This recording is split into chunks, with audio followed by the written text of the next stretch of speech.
अस्सलाम वालेकुम नाज़रीन, अलर्ट न्यूज़ की स्क्रीन से मैं हूं यासिर मुमताज़। नाज़रीन, आज 12 रबीउल अव्वल है और जश्न वलादत की तैयारियां हैं ज़ोर शोर से बहावल नगर में जारी हैं। आज पूरे ज़िला भर में जो हर तरफ हमें चरागा ही चरागा नज़र आ रहा है और आशिकान रसूल जो हैं वो अपना मजहबी जोश व अक़ीदत से आज के त्यौहार को मना रहे हैं।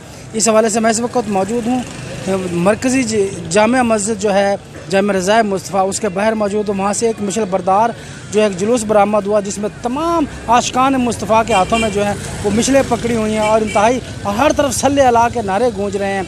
और ये जुलूस अपने रिवायती जो है रूट से होता हुआ पूरे शहर का इसने चक्कर लगाया है। अब ये शहर और ये जुलूस जो है अब ये वापस जामिया रज़ाए मुस्तफ़ा की जानब गामज़न है। अभी कुछ लम्हों में ये जुलूस यहाँ पे पहुँच जाएगा और उसके बाद फिर गुलशन हदिया पेश किया जाएगा। नात रसूल मकबूल का एक तवील सिलसिला शुरू होगा, उलमा कराम के ख़ताब शुरू होंगे। और ये बहावल नगर की रिवायत है कि जामिया रज़ाए मुस्तफ़ा से ही बड़ा मरकज़ी जुलूस बरामद होता है और पूरे शहर के लोग जो हैं वो काफ़िला दर काफ़िला और जोक दर जो है वो इसमें हिस्सा लेते हैं। आज हमने आपको अलर्ट न्यूज़ की स्क्रीन से ये रिपोर्ट दिखाई, आप इसका फ़ीडबैक हमें ज़रूर दीजिएगा।